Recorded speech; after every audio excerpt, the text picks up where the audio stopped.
What is happening, everyone? Here we are again, back in the mix. Myself and Quinny, back again for another episode 46 of the M Product Podcast. And we got a few people in the chat already. We were like a little bit more on the ball when it came to letting people know what was going on Twitter. I had a nice few minutes there. Nice. Little bit of pre-match warm-up going on in the chat, which is good to see always. Quinny, how you doing, man? Good to see you again. Buzzing. I quite enjoy these early morning shifts. You know, I think we get, I quite enjoy it, mate. So, I'm in a good morning spirit. Better than I was on Wednesday. For anyone that caught the stream on Wednesday, I was kind of all over the place. But yeah, buzzing, mate. Looking forward to an busy but quiet international Sorare week. If you know how I'm structuring those two alternative sentences around each other there. Yeah, I know you were quite excited in the midweek, weren't you, for the sort of prize pools to be announced for this weekend's. This weekend's looking a little bit more exciting for you than the midweek was. How are you kind of shaped up for it so far? I should have a couple of teams getting out. The prize pools, I think MLS kind of saves the prize pools a little bit because, as we know, with the criteria around it, is it's licensed clubs and licensed players and all that kind of caper. And international by itself, there's not any international license really. I don't think they can fill the prize pools with anymore. I know we had France and Belgium in that a while ago, but I think you understand what I'm saying. So I think it's really because the fact we still have MLS and a few kind of America dregs lying around. It feels just like a non-EU game week, but we still have some of those international EU players to select from, which is a nice game week. So not huge expectations, but it'll be fun, hopefully. Yeah, I had like a sort of outside interest in the midweek because I had a couple of like Velez players, and I decided a few weeks back that I'd fill some gaps and just try and make sure that I had what I thought was going to be a pretty strong. When you go into like a midweek international break, if there are any of those random little fixtures here and there where they've got covered teams. So because I had like a Giannetti super rare, I thought, if I can pick up a couple of cheap rares. I had a Brizuela rare as well. So I thought if I can get the goalkeeper, then I've got like a defensive stack there. They had a really good fixture, which they ended up winning 4-0. But Giannetti ended up staying on the bench for the full 90 minutes. So like my super rare didn't come into play. But I've got I picked up a midfielder from their team, Romero, I think his name was, and he put up an okay score. So I've kind of got like the makings of a little Velez stack there if I ever need one. But whether or not I'll hold on to all those cards, I don't know. But I've got those going into the weekend again if I can. I think actually it might be the next midweek that they're playing again. They've got another kind of one of those sort of half-empty weeks, so I might get to use them. But a few of the kind of like midweek injuries, players returning from international break with injuries, has messed up my weekend plans a little bit. I saw Veerman's gone back. He's not going to take part in the Dutch games, and obviously had the issue with Giannetti in the week in the non sort of international fixtures. So I am feeling a little bit that my sights are set very low for this weekend international break wise. I'll probably chuck some stuff into maybe cap 220 and just look and hope that I get 4 players at start at least. But beyond that, I think my goalkeeper situation means I haven't got a great deal of options. I've got goalkeepers that are in squads and not playing, but only maybe 2 cards that might start. I think I've got Muric and I've got who else have I got? I know I've got 2 options in goal anyway. Muric is one of them. So, but the fact that Veerman's now gone back, I didn't expect him to start anyway. So the whole game week is a bit of a hit and hope for me. So yeah, I'll be doing most of my tinkering after this, but it will be very minimal tinkering. It will probably be like 2, maybe 1 main lineup, and the rest will just be like chucking 4 players into 220s and 240s and just hoping I get really lucky with selection on the weekend. But been dipping into the market a little bit this week. Bought another unique. I think I put it into our group chat in the week. You did. Picked up another unique. From Peru or Chile? He's playing for Quito. He is a Ecuadorian centre back. Well, he plays as a right back actually. He is like he's previously captained the Ecuador under 20s. He's playing for Quito. He's started the last 2 games for them. 20 years old. And I just put in a bid, just like I had a little look at him. There's not a great deal you can find out about him online. But it was one of them things where I'm on the market. And I just thought, if this unique goes cheaply, I might pick this up. He's 20 years old. He's at international level already.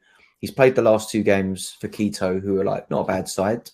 And he put up like a 96 in his last game.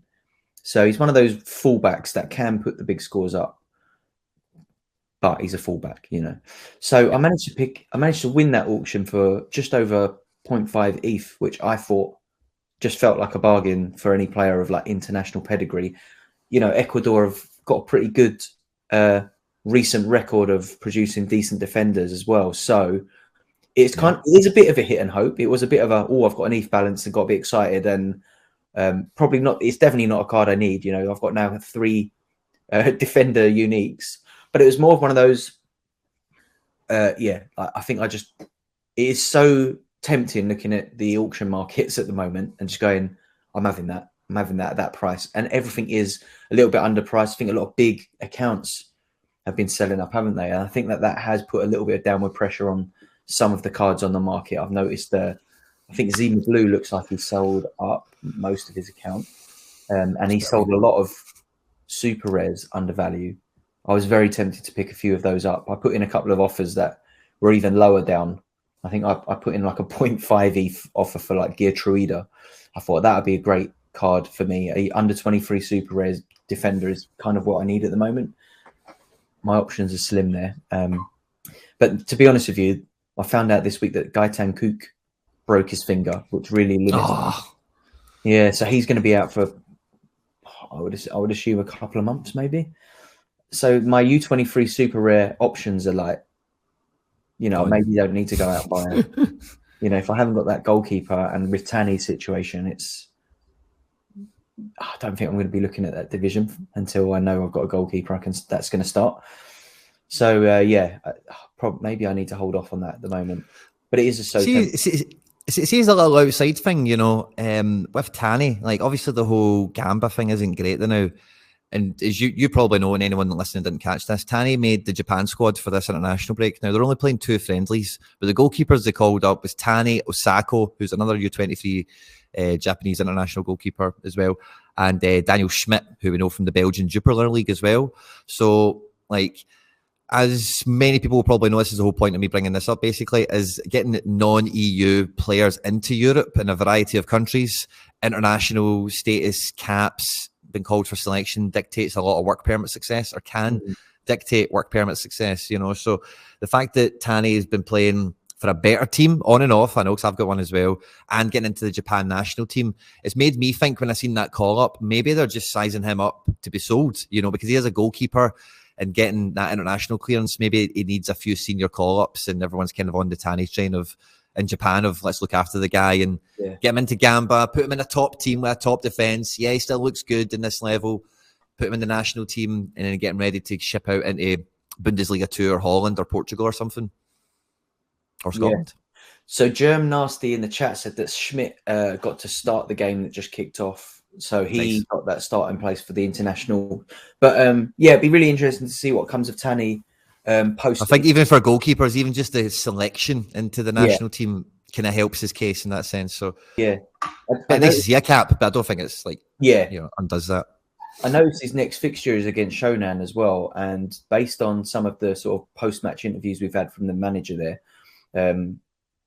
at Gamba, that is, he said in the very early stages of the season that he picked Tanny for this game because this, that, and the other. And you would think if his selection basis is fixture to fixture and not just this person's training better than the other person, it makes sense surely to start Tanny against the club that he's trained with for the last 2-3 seasons. No? So maybe Tanny gets the nod in that game. If he doesn't, then the manager's been chatting a load of breeze for the last few weeks, and it's just kind of like whoever gets their chance on any given week. But yeah, I mean, I follow obviously like some of the Japanese sort of Sorare community accounts, and a lot of them were kind of saying this was going to be the case for Tanny this season. So just got to take it with a pinch of salt. It's just gutting that I spent the money that I did on that card. I got very much excited when he started the first game. I think massively overpaid for that super rare, and I'm just I've made some pretty trigger happy purchases in the super rare and now the unique market, and the danger of having that ETH balance. But it is very tempting at the moment. The prices are where they are. Do you think we're bottoming out, or do you think that we've got some time to go down just yet? What do you make of the current sort of market situation?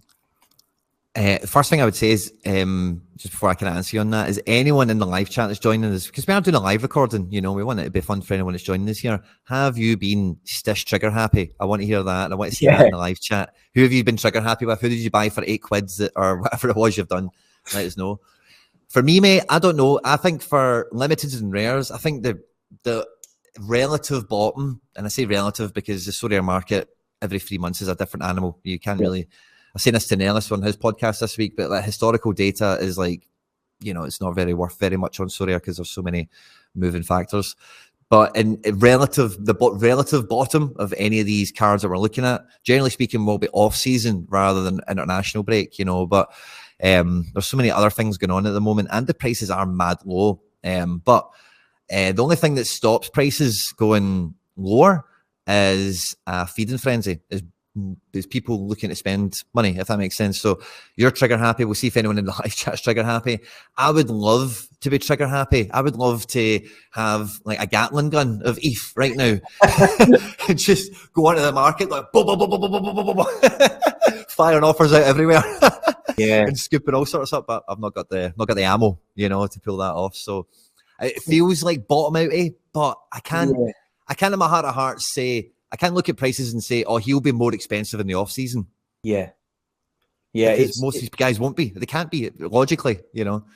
There's a couple of things that, so I think for me, like part of it was, I haven't had an ETH balance for a little while, but the reason that I ended up with one was I had a couple of wins a few weeks back, which I think put about like 0.18 into it, which was nice. But then I sold off loads of my crypto, like almost everything that I held about 2-3 weeks ago, because of the sort of worry of the sort of, it wasn't even a crypto crash. It was more like the actual like normal banks crashing in America and Credit Suisse going into liquidation, and all of this mess happened a few weeks ago, where if anyone follows crypto, the peg was lost on USDC, which is supposedly seen as like the most safe place to store like dollars on chain if you're trading against or into and out of crypto markets. So I had a lot of money. A lot of my money was just sat in USDC, and it has been that case for a long time. And I was in Antwerp doing a gig, and I came in and I saw this group chat going off about USDC's lost the peg. Oh my God, like this bank's, you know, like the, what bank was it in San Francisco? It was the Silicon Valley Bank. That was the one. And when that was like going under and there was all this trouble with the bank runs, and there was news that like basically a quarter of all USDC's like dollar holdings are in that bank.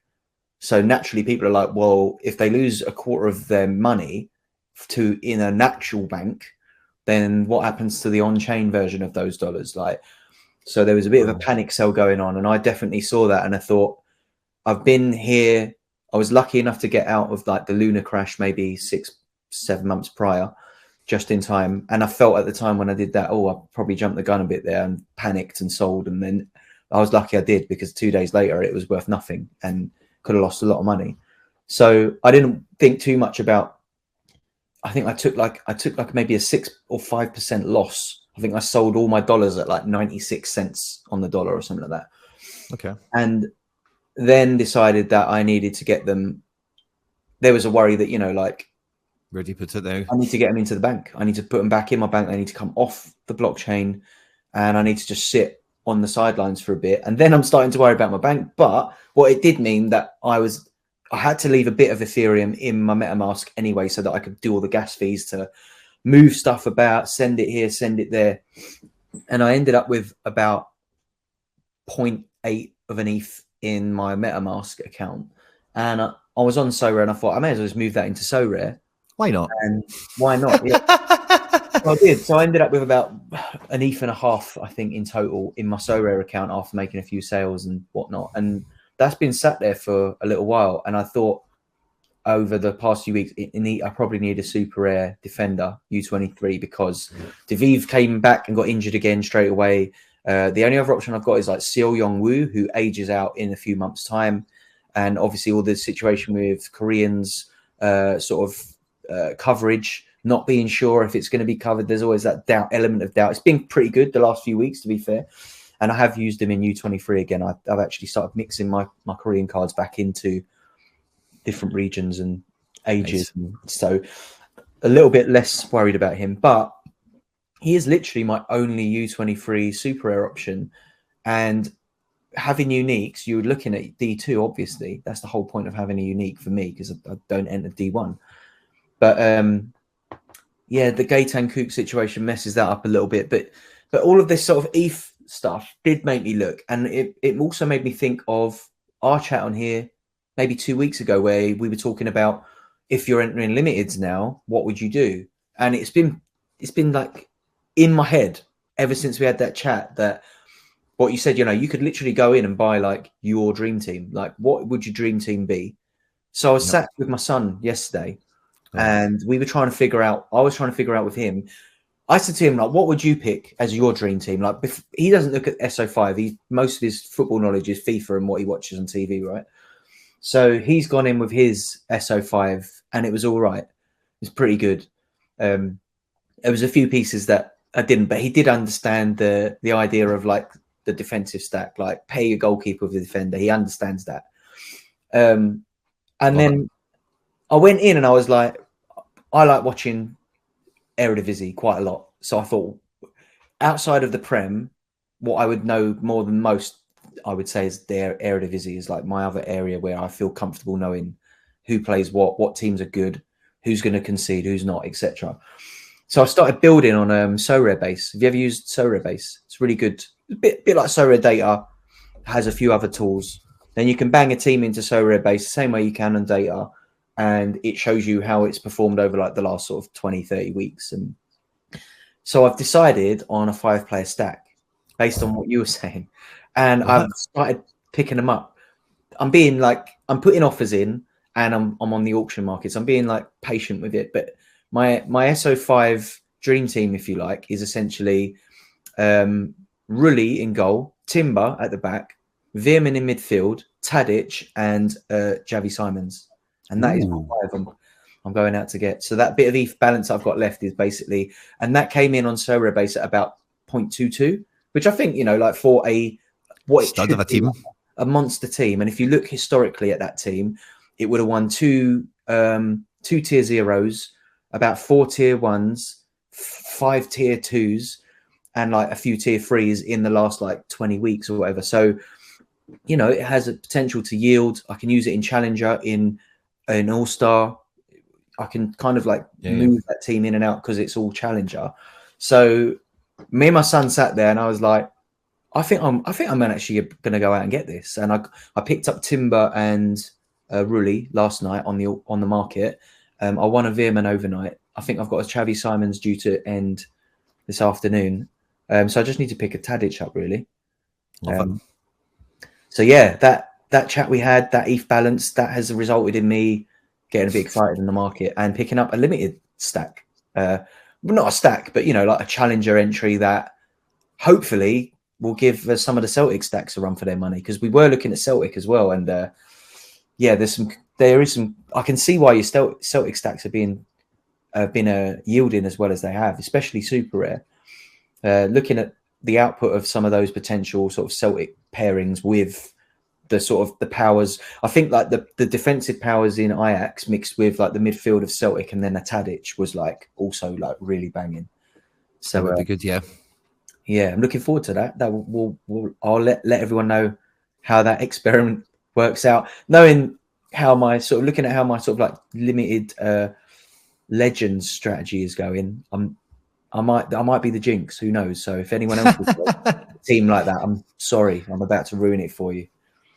Someone in the chat, German Nasty again, saying, what new MLS cards are you eyeing? Have you got your eye on any, Quinny? I know you're a big NY City. You got your garms on today.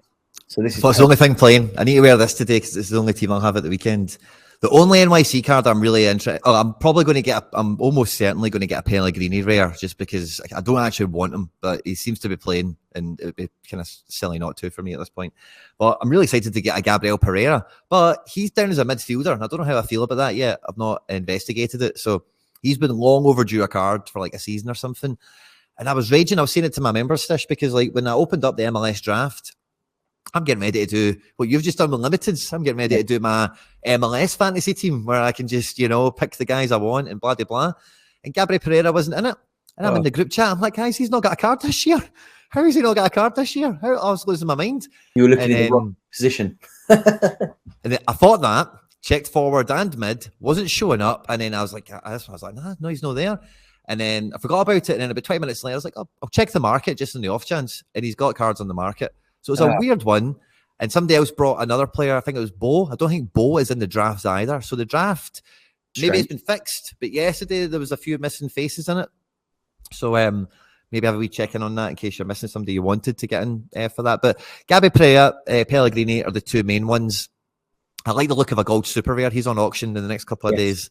Yes. But I don't know if I've got a pocket for that. It's a nice looking card. But the cards look stunning. I'm kind of open to anything, Thiago Almada is a disgustingly beautiful card this year, man. Yeah. The face he's got, he's just won the World Cup. The free kicks he's scoring, how cool the card looks. Like Almada is a piece, isn't he? I really like the continuity of the cards, but from obviously we got the sort of special Premier League cards and they've taken that design over to MLS, but the backgrounds have got the little MLS logo. I think that's brilliant. I love I think that's hopefully, because I think we'll be due K-League cards soon, won't we? And it'll be interesting to see if this is going to be the design for this season with maybe like that background behind the players, like having the kind of personalized for the league. But I think the rookie cards look really good, especially in rare.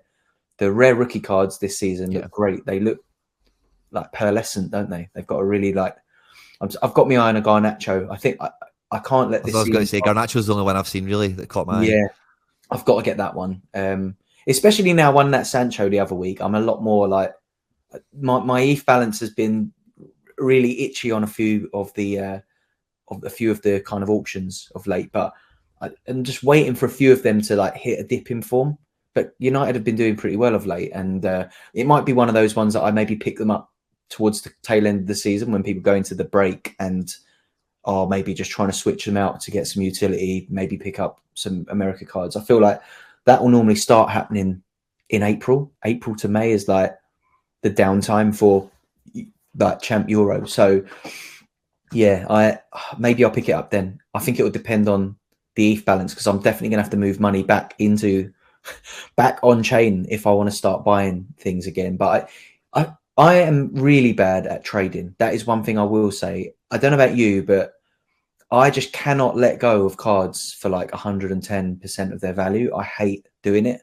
It just feels wrong, but also like in the dip that we're in at the moment, market wise as well, like you're selling or swapping everything lower than it could potentially be worth in a few months if things pick back up. For all we know, it could go further down. So that is one thing, but I've always felt bad about letting go of cards under what I believe them to be valued. So there's a lot of cards I should realistically be trading. I think I put a post on Twitter in the week. Like I've got way too many U23 forwards now. Every time I win a U23 card, it's a forward. So I've got lots of cards that just go unused. Like I said, I'm definitely light on U23 super rare defender. What I should be doing is swapping some of those for an SR, but it's really hard. I don't know about you, but really hard to make good deals especially with super rares at the moment because the prices of the rares are so volatile. Any auction comes, you can find a player goes down in price like 40-50%, and then what we usually do is we'll take the last rare price and then maybe times it by 3 to 5, and that kind of be the indicator for the super rare price.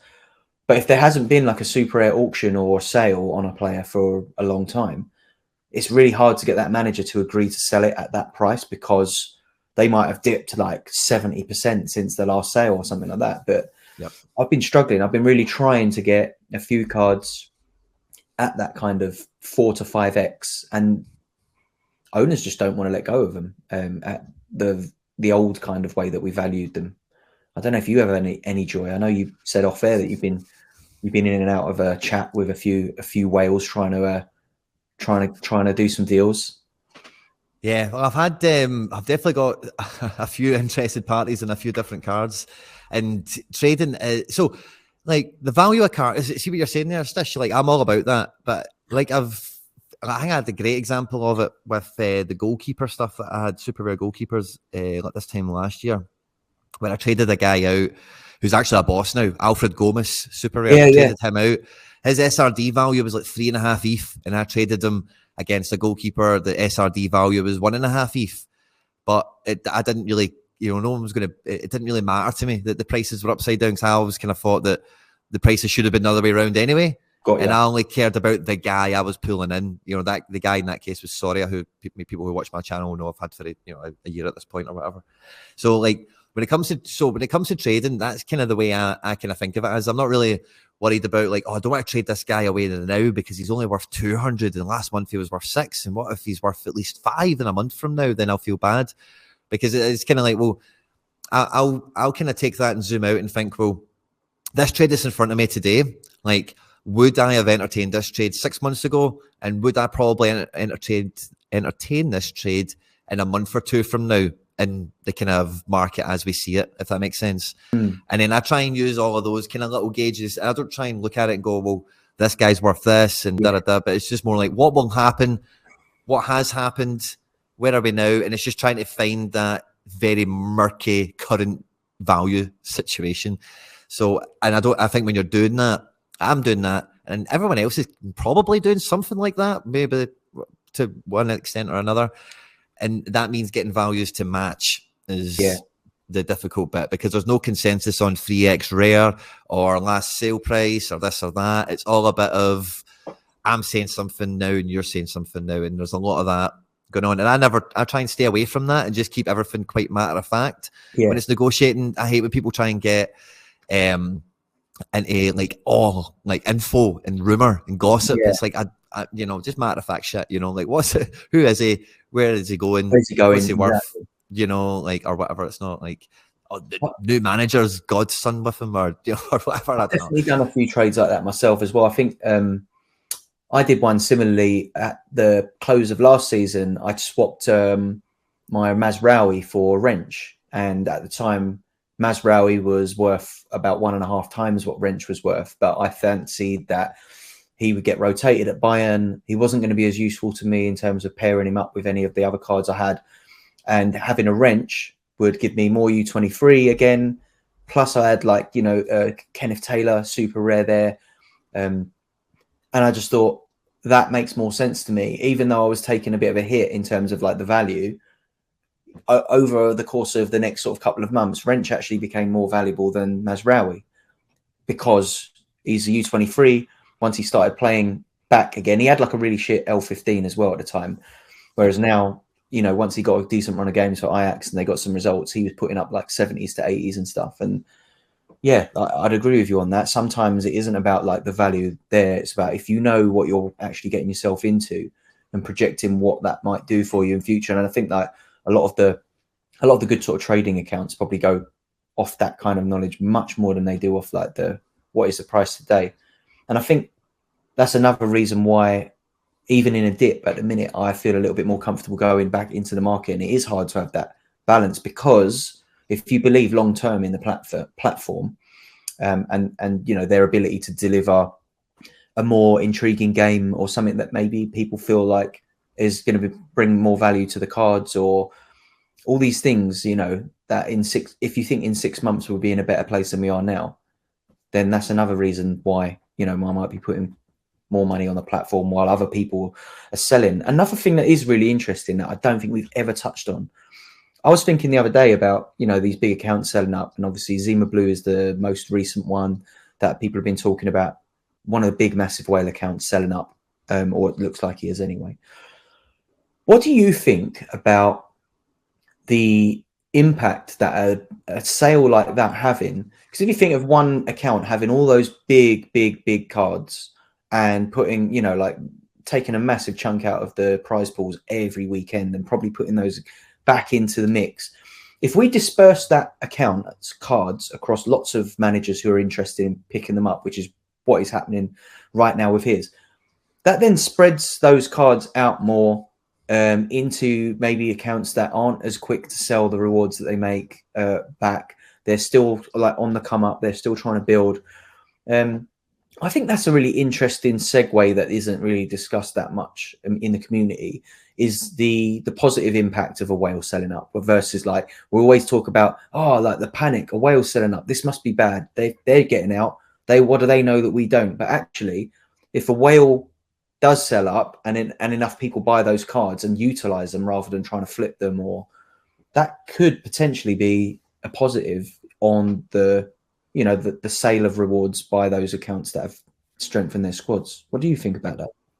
Oh, big time, mate. We've not really seen it too much, but for people to, I think, maybe know about, or you see the opportunity to be had there, you know. But for me, the main thing, so with a lot of the bigger native accounts we've got on Sorare, a lot of them are primarily, and I'm generalizing, and you know all the rest of it, right? But primarily crypto native, you know, as it were. And as you know, there's tons of stuff going on over there now, which is a bit messy, and maybe some of their other funds are maybe entangled in some of this stuff as well, and all the rest of it.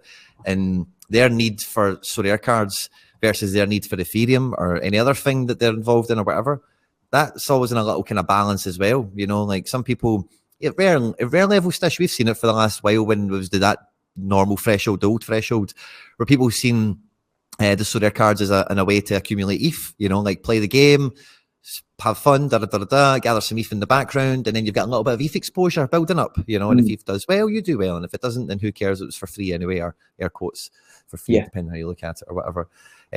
These guys are in the same mindset, but on a whole other plane. They spend 200 ETH on uniques and stuff like that, you know? So like when ETH looks like it's going to go from 1,000 to 2,000, that is double. That is a big change in your financial position. So would those guys rather have ETH for cards? Probably right now, a lot of them would probably rather have ETH. So so they're kind of swimming against the tide, as it were, on Sorare, because they're and I'm guessing, right? But there's probably a bit of that at play, and they're swimming against a market that's dipping at the top end. The prices are coming down, and they're thinking, I need coins, I need whatever it is they're after, you know. More easier card, because they're not strengthening, they're not consolidating, they're not selling uniques to go and buy better supers. Generally, you know, they're selling stuff and cashing out. I know AJ sold a bunch of stuff to Roddy to go and get the Vinny unique, and yeah, fair enough, he's maybe consolidated a bit or whatever. But again, I'm using quite big generalizations. But the kind of part of it that makes me really excited is when these guys, their income or their disposable income on platform seems to be drying up. Like you picking that unique up for wherever you got it for is possible.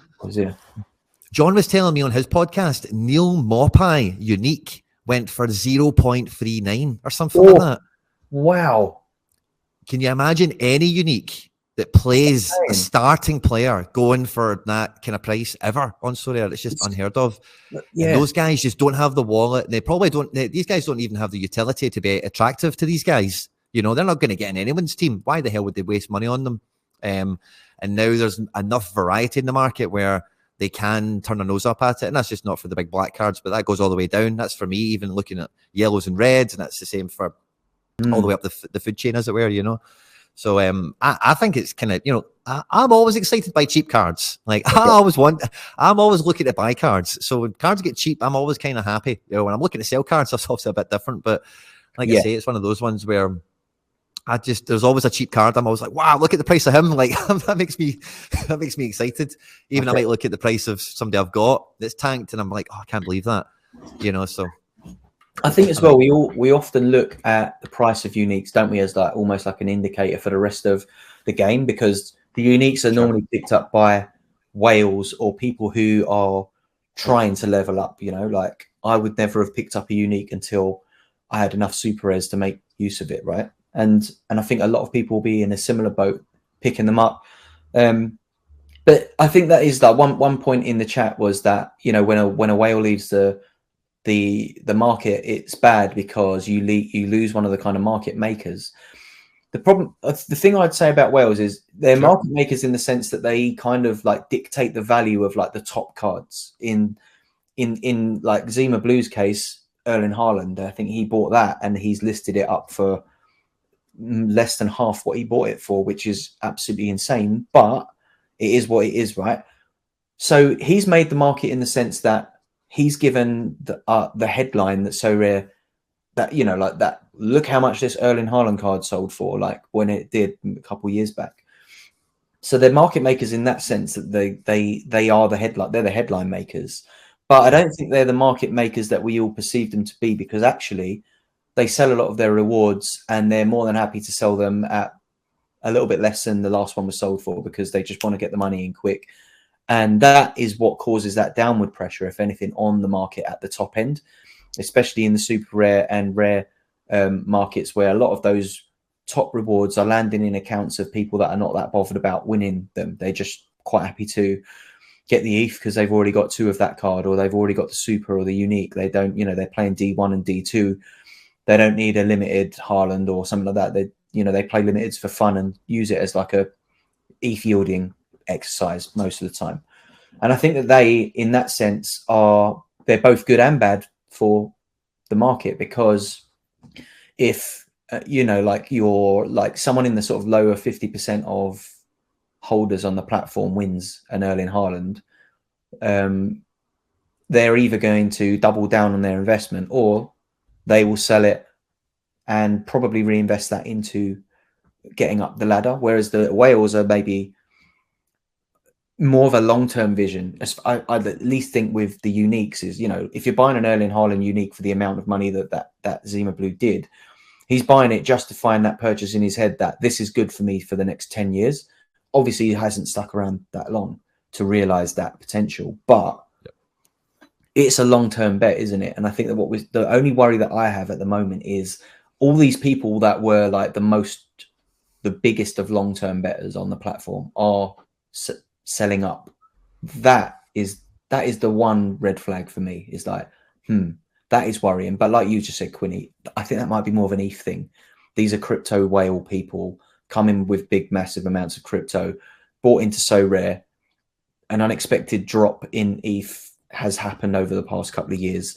This is possibly the best chance they're going to get as much ETH back in before, you know, if ETH goes on a crazy run and like 5x's in the next year, the ETH prices of all our so rare cards are going to be like 5 times less than they are right now, probably, even if they kind of like stay at their kind of like fiat value. So I think that what you said is probably is possibly the most feasible reason for a lot of the big accounts selling up. We need to get Nanzo on again and get his point of view on it. I think he's always our kind of like go-to whale on these kind of situations. I wonder what his thoughts are on something like this. But for me, it gives me hope that a couple more places in the prize pools are out of the way now. You know, like we're not going to see Zima Blue rinsing like 17 rewards this weekend with what he's got left. He still probably could nick a few. He's got enough cards to nick a few still, but yeah, the dispersion of those rewards hopefully will land in a few more accounts of people that are not that, you know, won't sell the good ones. They maybe hold on to them, pick a moment to sell them when they're in form. Maybe I feel like that's what I do, and I put myself, I think based on my gallery size, I'm probably like quite high up, but a lot of my gallery is like dormant. They're players that I can't really use right now. I'm just holding on to them for better times, or, you know, if anyone's seen how many like non-playing goalkeepers I've got in my gallery, they will know. That is my long-term bet, is like when this goalkeeper comes good, they'll be worth, even in bad market conditions, will be worth 5x what I've paid for them now. So that's my long-term bet on a lot of goalkeepers. And I did pick up another super rare goalkeeper this week, actually. I picked up Nick Shinton, the Bruges backup. Picked up his super rare. He's a U23. He's been. You done that. I had the Bruges backup chat this week. I forgot that's where it came from. And those are some of my little long-term bets. Is like I picked him up on the market, in the auction market, for £140. Is like absolutely obscene low amount of money for a goalkeeper that is hotly tipped to become like something, you know, in and around Belgium. And, you know, if Mignolet doesn't move on this summer, he could well move somewhere else. And if he does move on, then Shinton will probably be the number one. I feel like that's a bargain.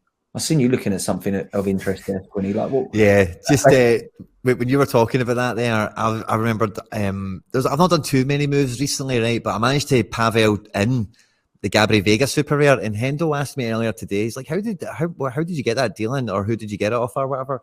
And I didn't actually go and check it, but I've just opened it up now and see the deal that I got that Fujita for, that Vega for. It was an absolute belter. The only card I gave away that was worth anything was Joe Chima Fujita. But I gave Pavel 5 Sam Nicholsons. a goalkeeper that plays in Saudi Arabia, and Fabian de Kaiser for that Gabri Vega. So it is nice when those cards do find their, because I think he got it from somebody like selling out. It landed in his gallery, and then I was just straight in with an offer for it. Kind of thing. Yeah. So sorry, but that's what caught my eye there. So I was like, oh yeah, there he is. Wonder how much. Just when you're talking about bringing these guys in, those chances, because that was a guy like I've kind of pulled in with the same vein you've done. It's like I wasn't really expecting much, but like if anything happens, he's a guy that could pop, and you need guys like that in your gallery, don't you, Stish? Yeah,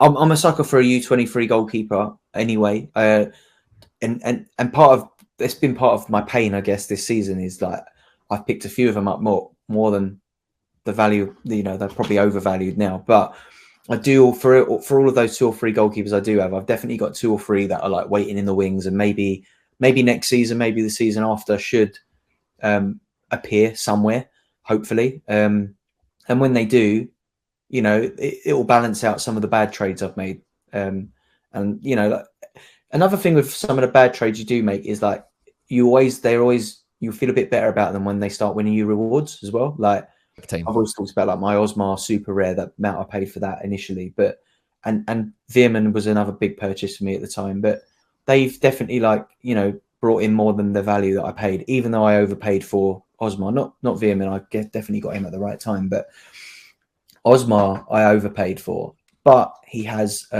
what I paid back in rewards, and then those rewards have probably earned me a bit as well. So it's like there's like a compounding interest effect on cards that you can hold on to, which brings me nicely onto another point that we wanted to raise. We were talking just off air about getting your Florian Wirtz to level 20, like maximum XP, and there must be players who are listening now or in the chat who have got players now that have hit that 20 points, level 20 for their XP. How much more are you likely to hold on to those cards once they hit level 20? Because I've got a few now, and I look at them, and with modes like Cap 270 and stuff like that, where you do get that XP bonus, but you're not playing necessarily against like the top lineups. If you've got like 5 cards on that sort of 10% or more bonus, that is so useful right now, I think. Especially as like cards are like more and more cards in the market, those little percentage differences can make such a big difference. And if you've got those 10 or even better percentages on your cards, it feels really valuable at the minute. And Sam Ty's in the chat as well, and he mentioned on the subject of like the Zima Blue thing as well, is like a lot of those big cards that have been sat in that account making their way up to like the top level of XP. Once they are sold, they lose another couple of percentages, and that helps a lot of the sort of cards as well. But how about you? You mentioned your Wirtz. Someone's trying to pry it away from you at the minute. What's going through your head? Well, he's at 10%. I've got All Black, and I've got Larson, I've got Tani, and I've got Ferran Torres. They're my level 20s. And Osaka, Arturo Osaka, who could forget him? But yeah, it definitely makes a big difference to, and Andy Robertson, as well. He's up at level 20. Definitely makes a big difference, I think, XP wise. A lot of people listen to this will definitely have cards at 10% XP or higher with the season bonus, So you will have, no matter who's listening to this, you know how powerful those cards can be. Like, I think like guys that do pick, when you get to 10% when they're old cards, brilliant, right? But when you get guys in those capped modes for like a couple of months when they're at 11%, 13% in All-Star or whatever, like I forget kind of where the line in the sand is for me, but it definitely, like, see when you get a guy that picks up like 68 points and then you see that 13%, it makes a much bigger difference, man. And you're like, wow, that's like an 80 score or something now, or, whatever.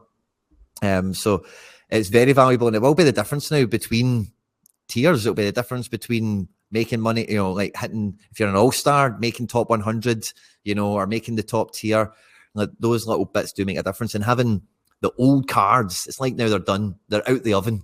This guy is level 20. He's been with me for a year. I know everything about him. You know the player. He's been, you know their rotation patterns, their situation, and now they're at full XP and they're a proper weapon. Don't need to go into training anymore. They're just much easier to manage in the club, you know? They don't cause any hassle. They're in here for the long haul now, you know? Absolutely. That's a good point on a training as well. I always put my cards that are closest to that level 20 in training, because like once they're done, you don't have to think about them in training anymore. And I've got quite a few that have reached level 20 now. I think Musiala may have reached it this week.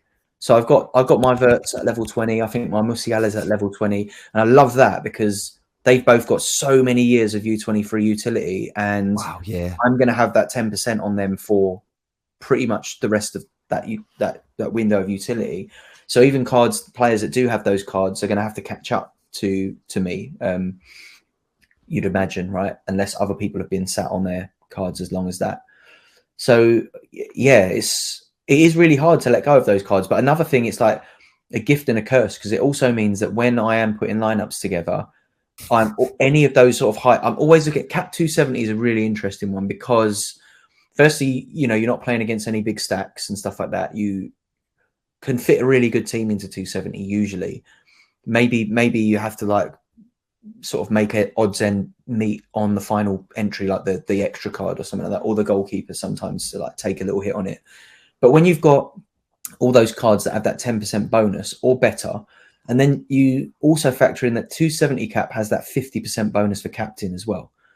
Yeah. So like that is a massive over scoring that you can do with, like, if you've got a team full of cards with that 10%, you have a massive advantage on people. Like you could literally, like I can captain Tony Cruz in there and he's got a 60% bonus. It's like a Tony Cruz who is capable of hitting an 80 without a decisive on, you know, he can hit a 70 in 45 minutes. He can come on as a sub and hit a 60. Like those cards are massive in those. If you get, I mean, Cap 270 is mostly about getting the captain choice right. I think it's the one mode that if you don't get your captain choice right, you're not going to hit big. But yeah, he's a huge captain. It also means that I don't look at, I hate putting those cards into Cap 240 where you lose the 10%. I'm like, I don't want them players anywhere near that cap mode. And sometimes I'll be better off just putting them in there because they're going to hit over their L15s or whatever. We know they are. And then I might scrape that ETH and maybe win a card if I'm lucky. But I cannot bring myself to put in a 10% bonus in a mode where they're going to lose it. Don't know about you, but that just feels wrong. Hard. It's hard. The best way to kind of do that, but is make sure you've picked all your teams first that need XP. And then it's like, well, they're not going anywhere else anyway, you know. But I think maybe you're picking that team too early, Stish, because then it's like, oh, but what about over here? And oh, could I use him here? It's one of those ones where, I don't know, maybe just make sure you're defo set. I don't know, like you'll pick a guy who's 5%, and then it won't be until you get to Cap 240, and you're like, oh, hang on a minute. That goalkeeper's up at 12% right now. Yeah. I've played that other goalkeeper that's on 5. What am I doing? And then you will kind of revisit it, but you know, that there's no getting away from that. That part of it's always going to happen, but I don't know. You just have to do your best, mate, I think, because it is tempting, but it's like, it's only going to make a difference if they both get the same score, you know, really. And that's a hard part to forecast, you know. It's like, are they both going to score 52? Is one of them going to score 58 or 46 or, you know, so it's a weird human thing I think we've all got when you see that's bigger, so it should be better, you know. Absolutely. I'm going to have a little look now. So while we're talking about it, so these are the cards I've got at level 20 so far.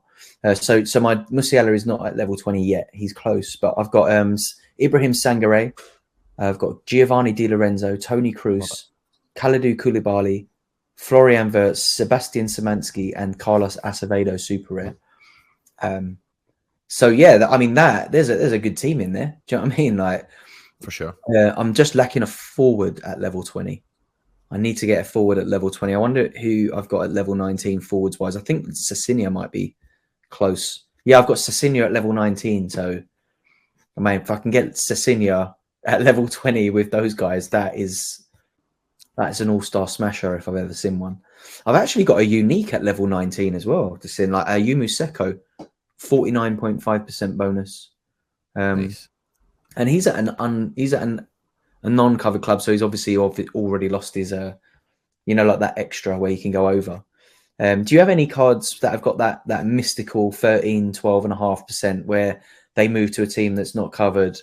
I know like a lot of the Russian cards are like that, aren't they? Have you got any cards on that magical sort of 12, 13% bonus at the moment? I definitely do. I've got a Philip Kostic limited on 13%. He's not got a Juventus card. And I'm going to get him to 15% hopefully soon. Yeah. And that'll be fun for whenever I get a wee shot of a limited that heavy. I don't think it rare and stuff like that.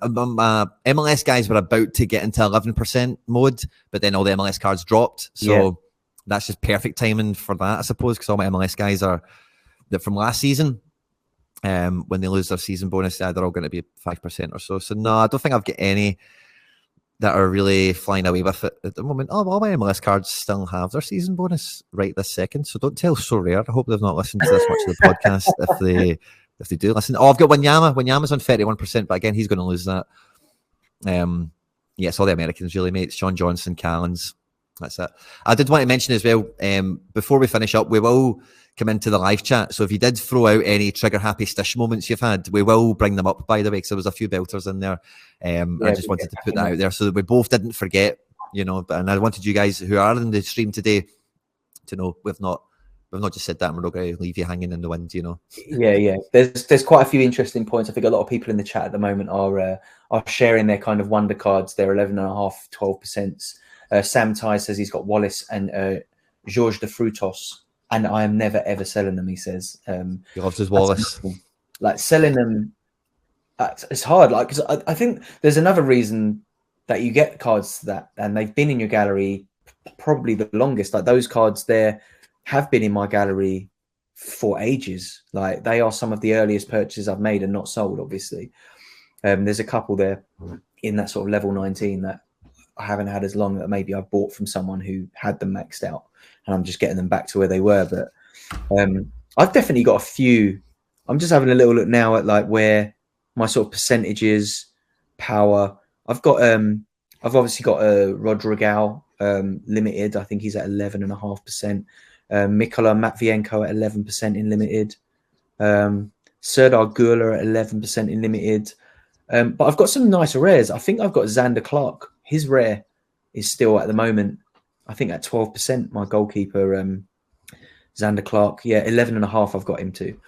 So I've got a few little magic men that I can still fire into those cap modes. But we've got another question from the chat actually. While on the mention of chat, Stish, I've been wanting to ask Quinny about Vincent Angelini, former Celtic youth, Watford mint.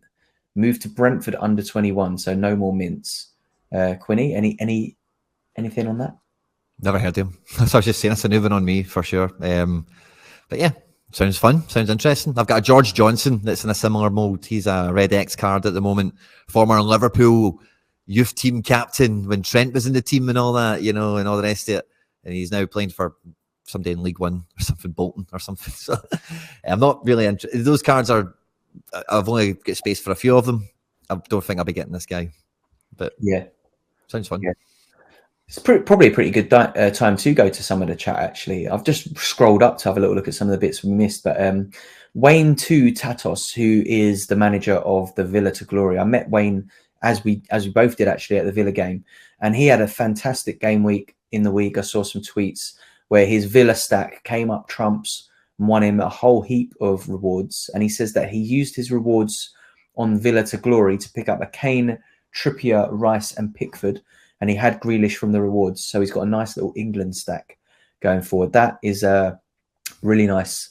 That's going to be super useful for those international breaks where, there's definitely a lot less competition. So hopefully the game against Italy yesterday, I'm not sure if anyone put up some massive scores, but you'd like to think that the Ukraine fixture at home on the weekend will be a little bit easier. And hopefully, Wayne, will put you among the rewards, mate. That's really good. And congratulations on a quality stack. On a really good game week. That well done. Ian So Rare picked up quite a few U23s the last few days. Panzo, Nicolas Castro, Marco Bulat, all dirt cheap, looking more towards next season now. Yeah, I'd agree. I think Nicolas Castro is a great pickup because he is a player that he's been in my watch list from when he was, is that Newell's he was at, wasn't it? Or was it Boca? I can't remember, but he's definitely in my watch list. And he moved to Genk, didn't he? And he hasn't really got the minutes there, but definitely a good player to pick up. He's got a future there. And I think Genk have got like a good history of developing young talents. So yeah, he's in a good spot. Marco Bulat, I don't think I'm familiar with that name. Quinny, does that one ring any bells to you?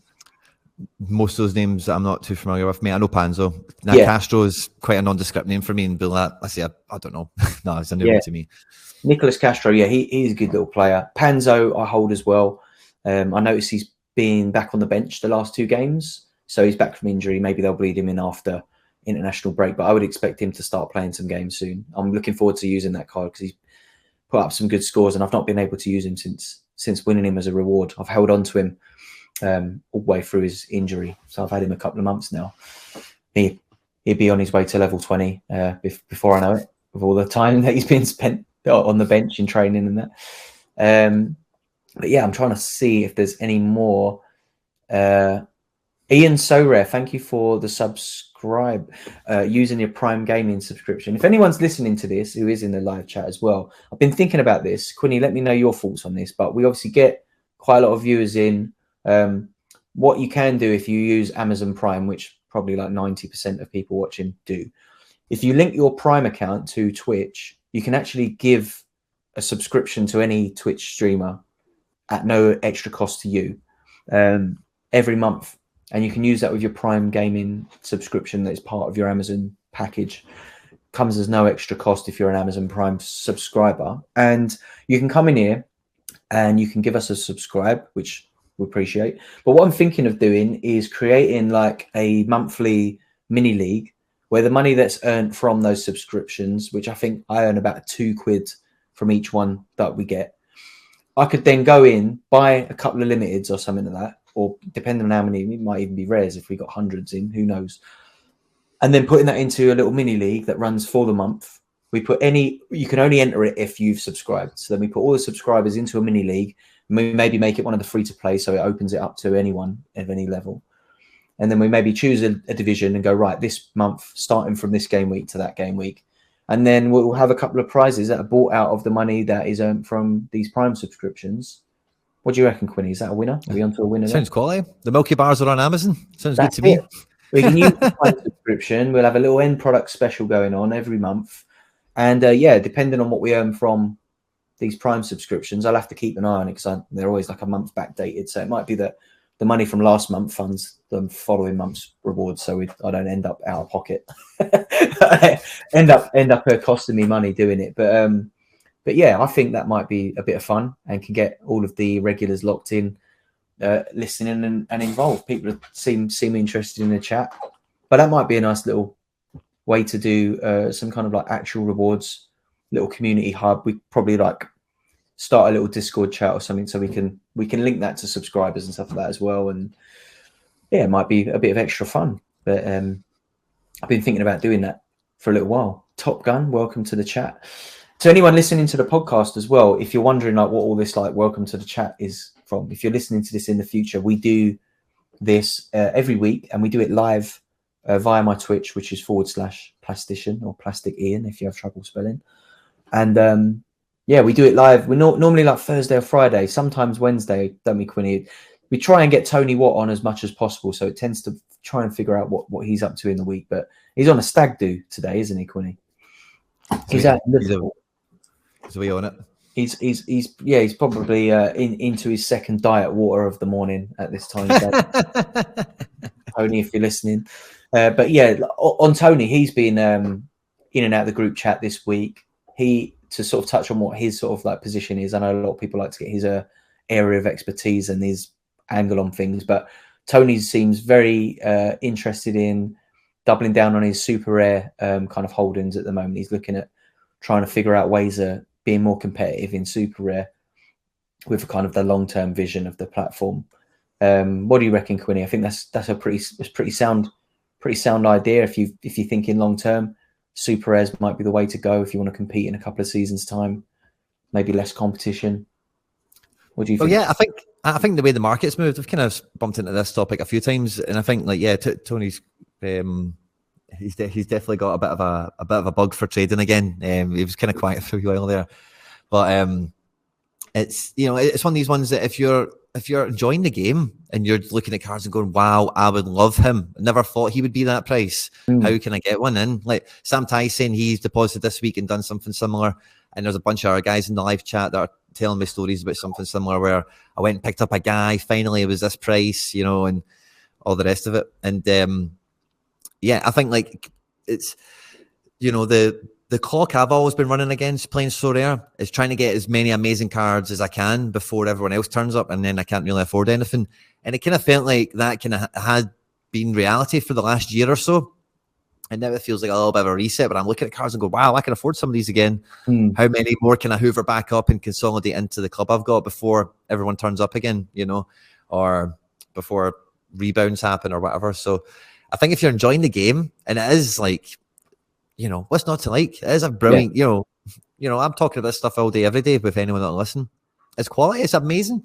I hate to say it again because obviously I hate to just sound repetitive to the people listening, but I said on John's podcast, or John said it himself rather on his own podcast this week, but like it is unquestionably the best like football fantasy game around. Like anyone that engages with it doesn't have another word to say on the matter. Clearly it is ultimate. It's the best. Once you get into it and you understand how it works, no one, I don't think, is dissatisfied with them. The gameplay mechanics, the premise, really owning the cards and stuff. We're talking about buying cards back in your old favorites. Yes, that was the next point as I was going to get to.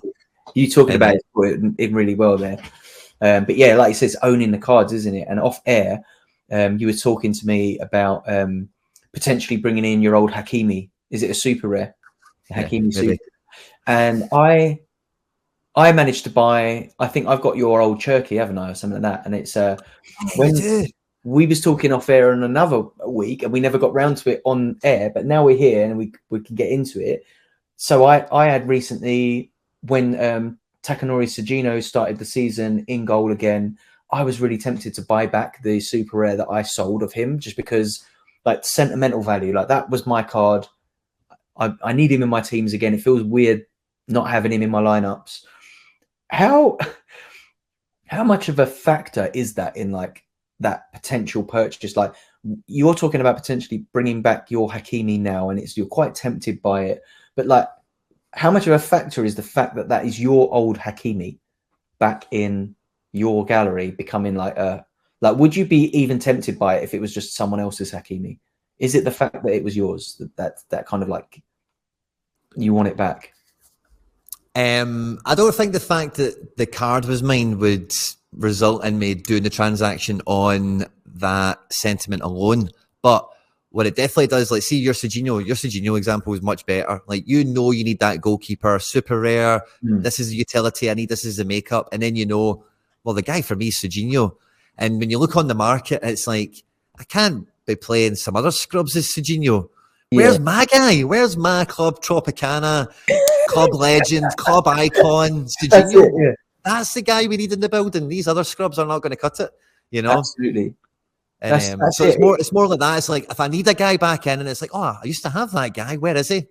Then let me go get mine. The guy's been here. The Club Legend, if there is. It does feel like that, doesn't it? It's like you do think of him as like that's your guy, and it's a bit like I used to feel that playing Football Manager back in the day. Like you'd sell like a youth prospect, and then a few seasons down the line, you're like, oh, I need to buy him back. But now I get that here. Like you don't get that with FPL or anything like that. Like, oh, I need my guy, but it's like this is your actual. That's the guy. That's the card of the guy that you owned that scored you all those points, and you got rid of him thinking he was going to get rested out or kind of phased out. And like with Sugino, he picked up an injury, and he now might have lost his first place position as a starter when he comes back fully from injury. Who knows? But the point still stands. Like the fact that it was my card on the market, I was so tempted to just go. I would have been buying it back for more than I'd sold it for, which is like always a bit of a kick in the nuts. But it was still quite a low price, and I thought it was so tempting to me. It's like you said, that's your guy, and it's a funny point, but. I never It's a great thought, part of the game, but that people don't really yeah, explore often enough, or don't really pay attention to until they've been in the game for about a year, and then it's like, yeah, oh, yeah. where's the cards? You know, I never ever thought I would become attached to these digital cards, but you do. You kind of like they become a part of your story, don't they? And you're like your club history. It's completely. winning the rewards for you, like getting you out of a spot one week, like bringing the bacon home with a last minute decisive or something like that. It all becomes part of the game that like you can't explain that on a YouTube video to a new user. Like, oh, get into this game because one day you'll have the chance to bring back your club legend to your games. That's like unfathomable to like my brother who plays it and like picks up the odd limited or something like that. It's like, oh, like he wouldn't understand that yet, but maybe he will in a year or something. But yes, it's so funny. But these are like the little nuances of the game that make it what it is. You don't get that until you've been in it a bit more, I think. But to anyone listening, that yeah, you've got all this to look forward to. The little sort of treats that it kind of throws up somewhere down the line you never expected. But yeah, we're coming towards the end now, and people in the chat are asking about MLS draft. We've kind of touched on it a little bit. Quinny, any kind of tips and tricks for the MLS draft? Anyone going into that for the first time this weekend? Well, the tips and tricks I've gave myself on it is looking at the mistakes and the successes I had with the other drafts. And what I mean by that is like, everyone kind of ran to the Wirtzes and the Marco Reusses for Bundesliga, and they were quite obvious. I got Mike Mignan in for Serie A, and I think that was a really good one.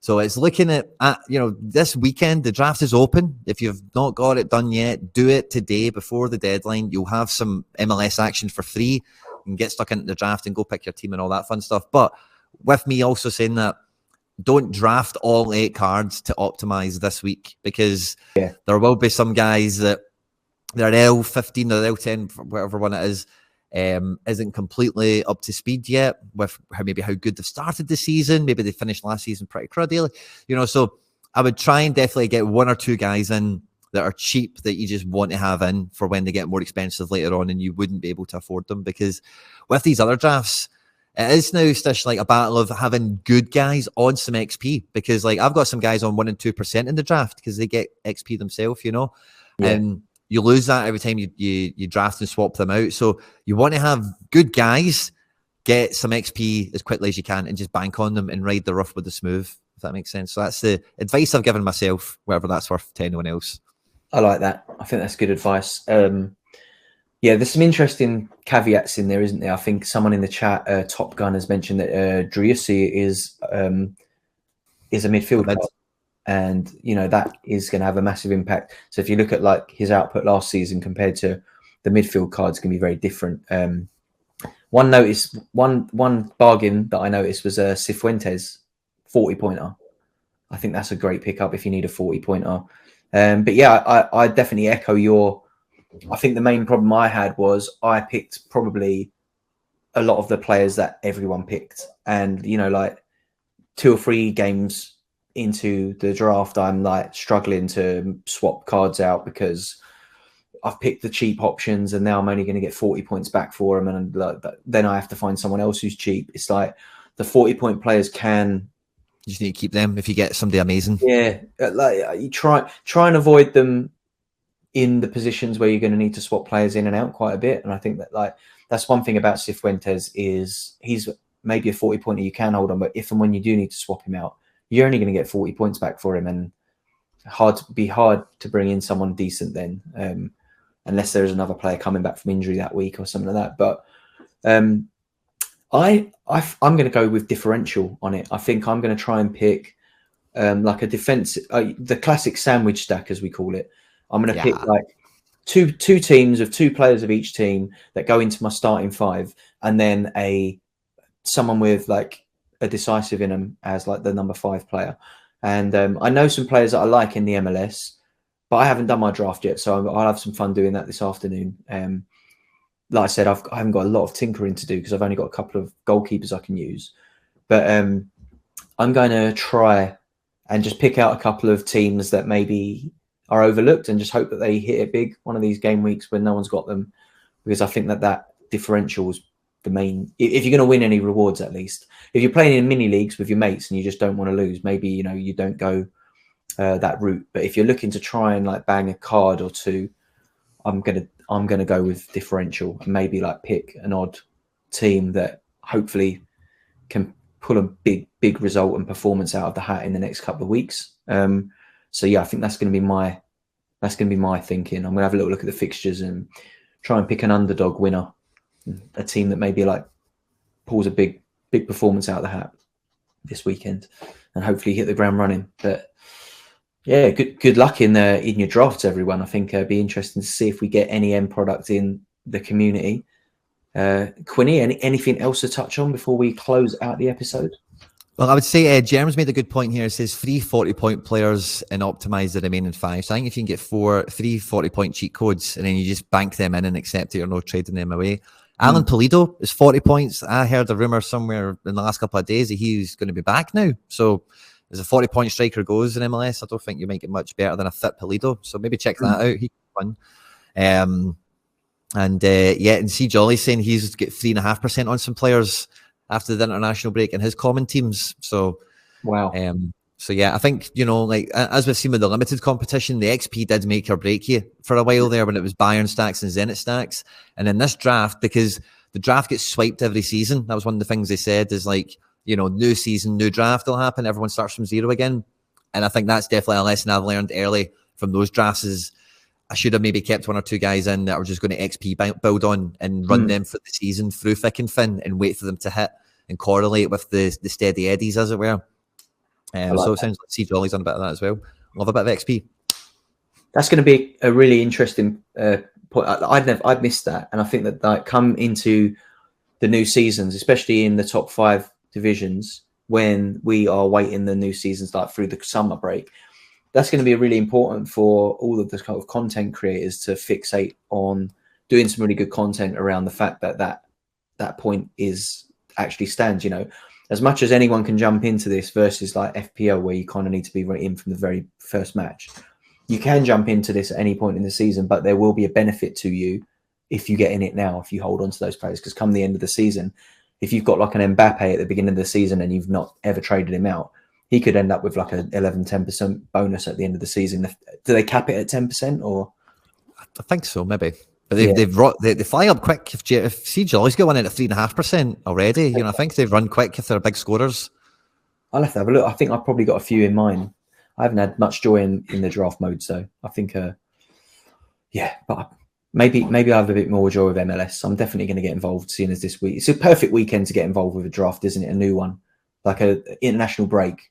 It's kind of landed perfectly. I wonder if they planned this because it's a good wee summer game as well. If you're not even exposed to America through the summer. That's it. You just play the draft, and then you get to know a wee bit, and then maybe go, do you know what? I could get a rare or 2 of this, or limited or 2. Depends on what your poison is.